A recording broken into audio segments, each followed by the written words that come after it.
In the psychology of the modern civilized human being, it is difficult to overstate the significance of the house. Since as early as the Neolithic era, humankind has defined itself by its buildings. Buildings for worship, buildings for socializing, buildings for protection, even buildings for the commemoration of the dead. But of all the structures that mankind has invented for itself, there is little doubt that the house is that which it relies upon most completely for its continued survival.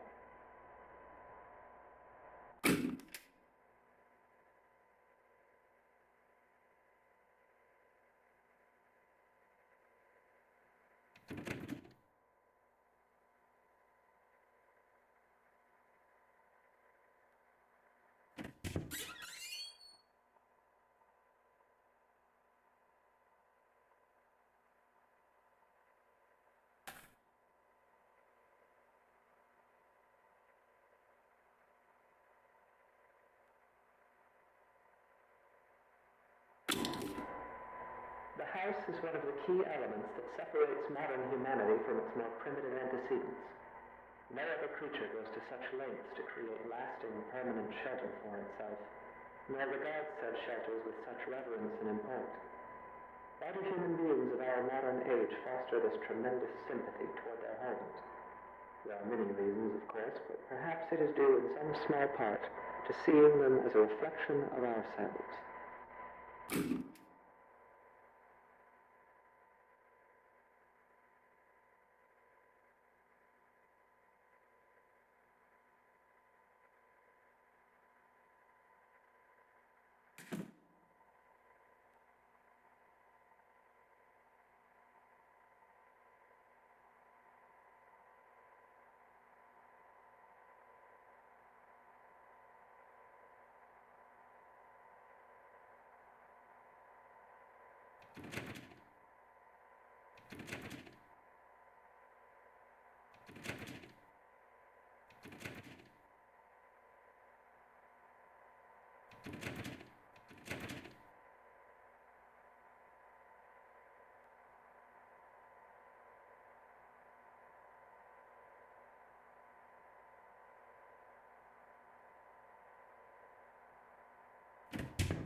The anatomy of the house is such that this analogy is less superficial than at first it may seem.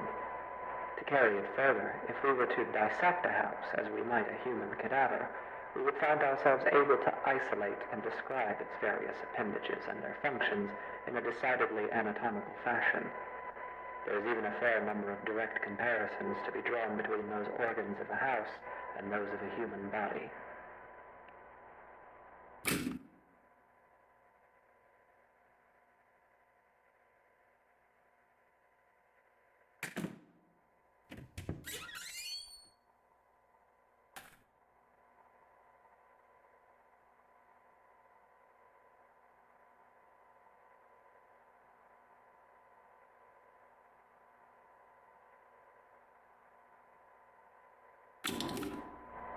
For example, let us examine the living room.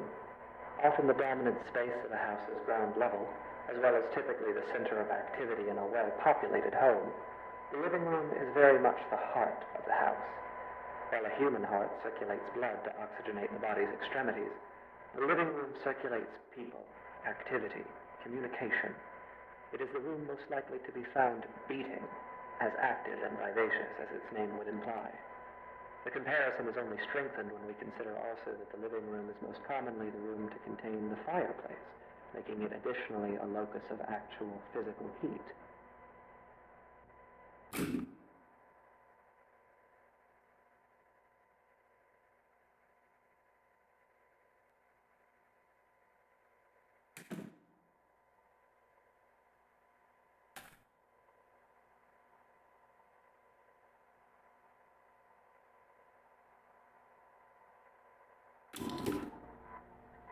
It is easy to think of the kitchen and dining room as the stomach or digestive system of a house, though this comparison is tenuous. By contrast, the function and analog of a bathroom should be immediately obvious. The hallways and corridors of a house are its veins, providing circulation coursing throughout its frame. A staircase bears more than a passing resemblance, both physically and symbolically, to a spine. The windows of a house serve much the same purpose as eyes, and anyone who has ever rounded a bend or a long drive and come suddenly face to face with a tall, dark manor will tell you that it is difficult to shake the impression that the house, through its lightless windows, is a creature capable of vision and intelligence.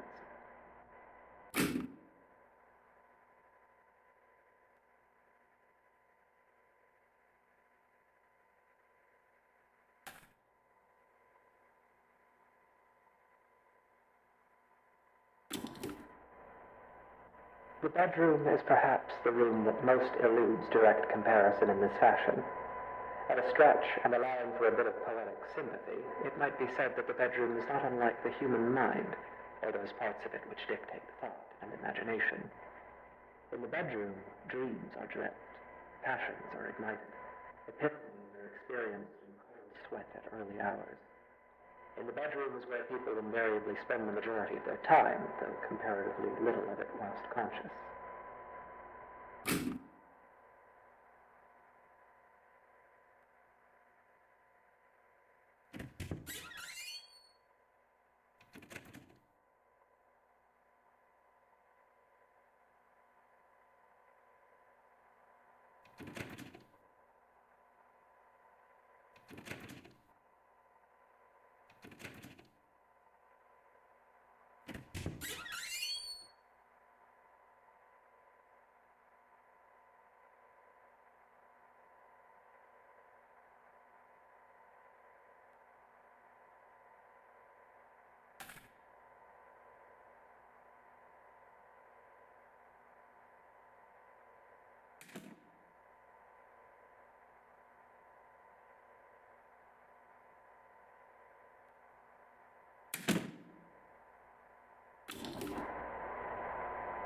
And yet this analogy is an incomplete one, for obviously the mind is an exceedingly complex thing.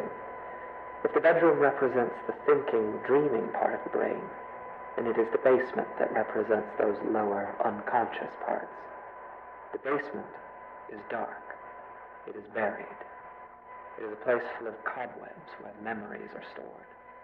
A poignant comparison, truly. Often the unnerving uncertainty that comes with considering the deeper aspects of the human psyche is not unlike gazing down at the swimming blackness pooled at the bottom of a basement stairwell. It is a place we spend our childhoods filling with monsters that will lay for years in patient silence. It is a place that, barring some specific errand, we seldom ever want to go.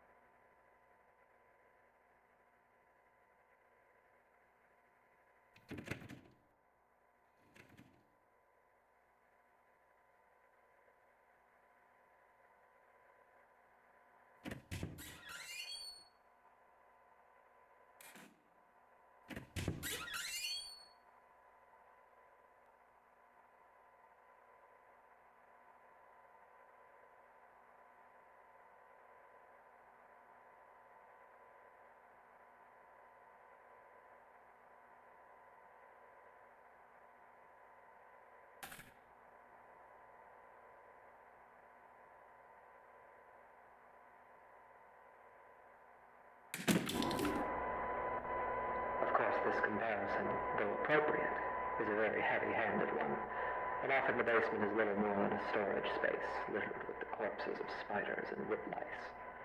While poets and psychoanalysts no doubt dread the thought of a dark basement, in truth, it is the bedroom, the waking mind, that place of dreams, that is actually the most frightening of all.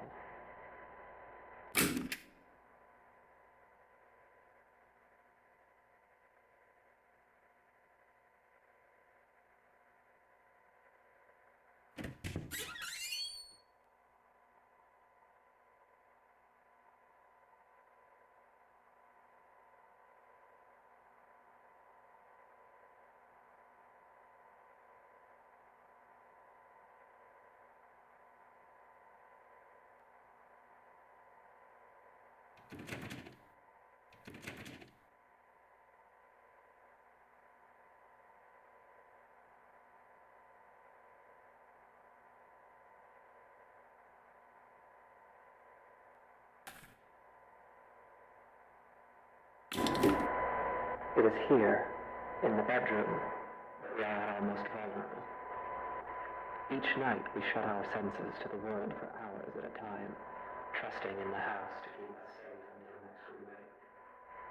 In this state of extreme vulnerability, we will spend something like 20% of our lives. Anything might stand beside us, watch us, keep us company until dawn, and we would never perceive it. We can only pray that the house will not let such things carry on as we sleep. In this way, during these hours, the bedroom seems less like a mind and more like a mouth. For it is here that the house is most likely to betray us. It is here that we place ourselves most at the house's mercy and spend each night hoping that it will not bite down.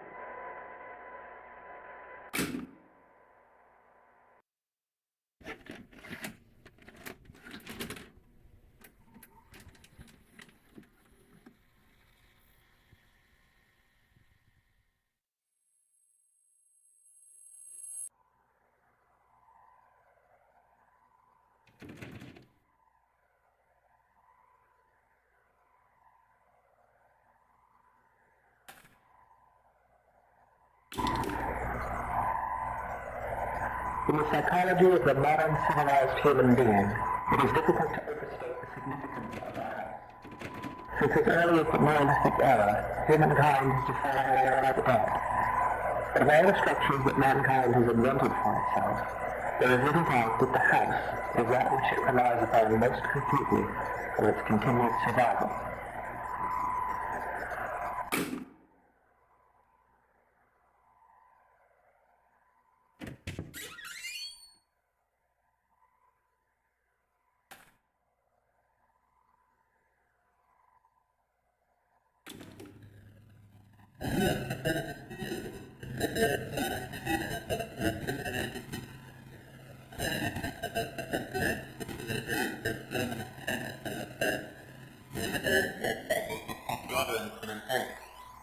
Why do human beings of our modern age foster this tremendous sympathy?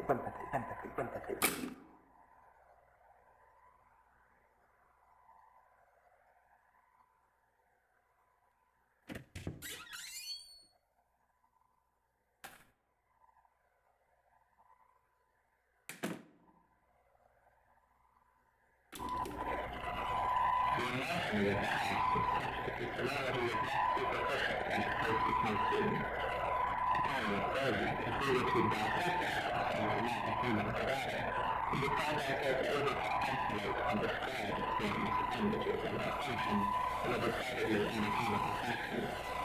There are even a fair number of direct comparisons to draw from our corpus to the house.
It is easy to think of the kitchen and dining room as the stomach or digestive system of a house, though this comparison is tenuous.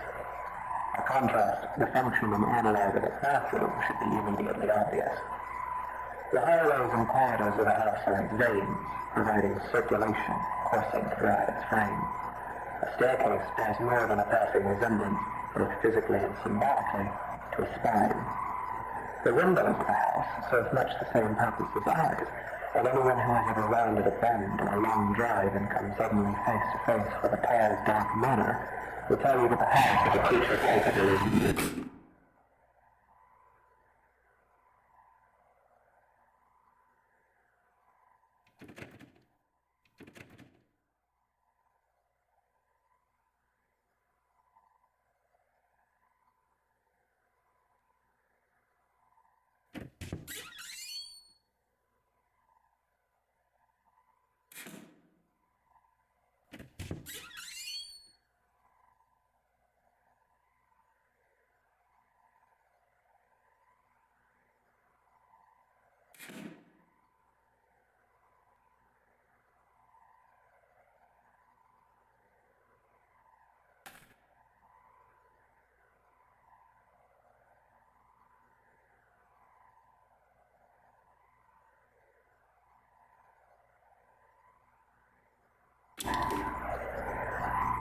The bedroom is perhaps the room that most eludes direct comparison in this fashion.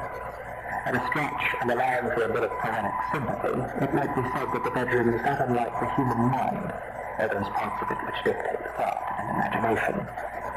In the bedroom, I dream that there are teeth hanging all over me, everywhere on me and in me, like cysts or bone spurs. They're loose, but I can't remove them because I have no hands. I look out through the bedroom window and I see a truck approaching. A young man steps out, approaches, and enters through the front door. His body is covered in swollen ticks the size of quarters. He's walking through the downstairs hallway and laughing. He begins urinating on the wall. He spits on the carpet. He's moving through the first floor, breaking and upsetting things. He goes to the basement and stands at the top of the stairs. I'm angry at him, so I slam the door and he falls down. I can feel his bones snapping. The tacks are bursting, oozing all black blood everywhere. I can feel him being ground up, dissolved and torn, splitting and shredding. I leave the door closed. I close my eyes and try to sleep. The teeth continue growing on me until there's nothing left of me but teeth and gums and sinew. the basement is dark.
If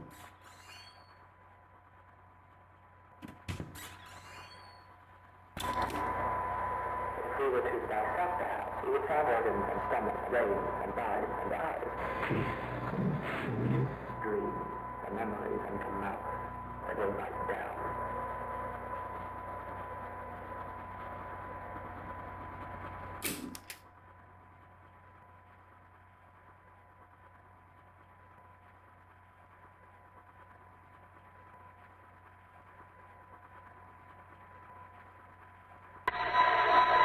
There is an important distinction that must be drawn between the words dissection and vivisection, a distinction that would appear to be lost on you. Your purpose was to listen, and yet at every turn you have pried, you have prodded, and you have interfered.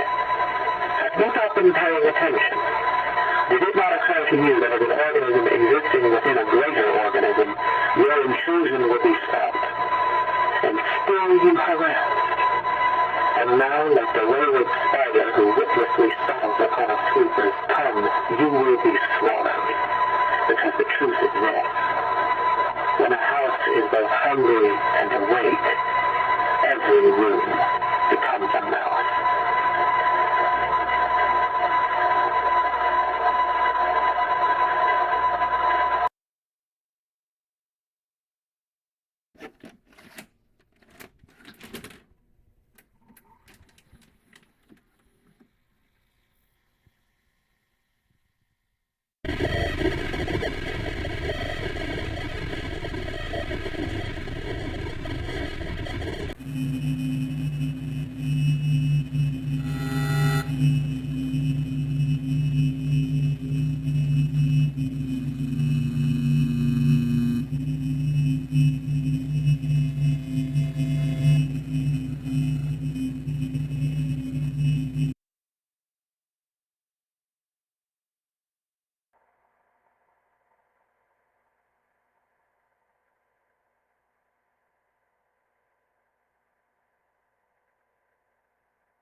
What happens to a house when it is left alone?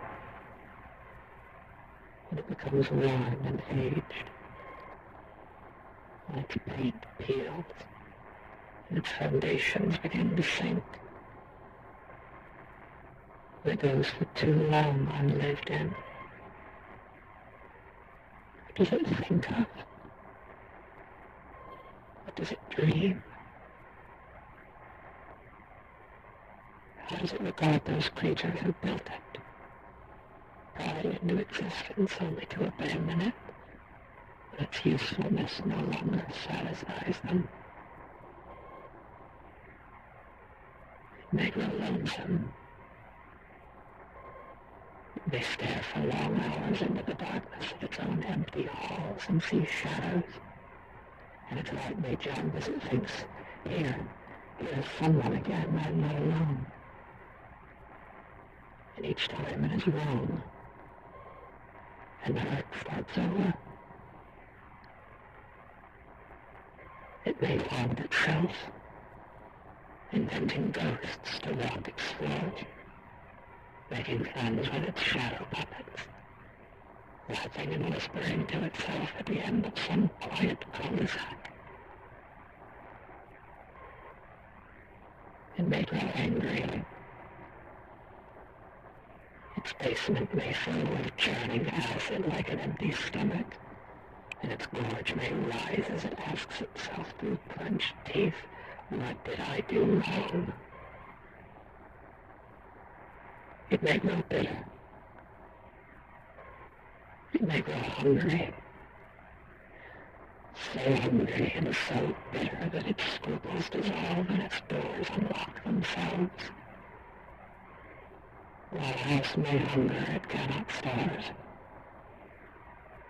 And so, in fever and anger and loneliness, it may simply lie in wait. Doors open, shades drawn, hallways empty, hungry.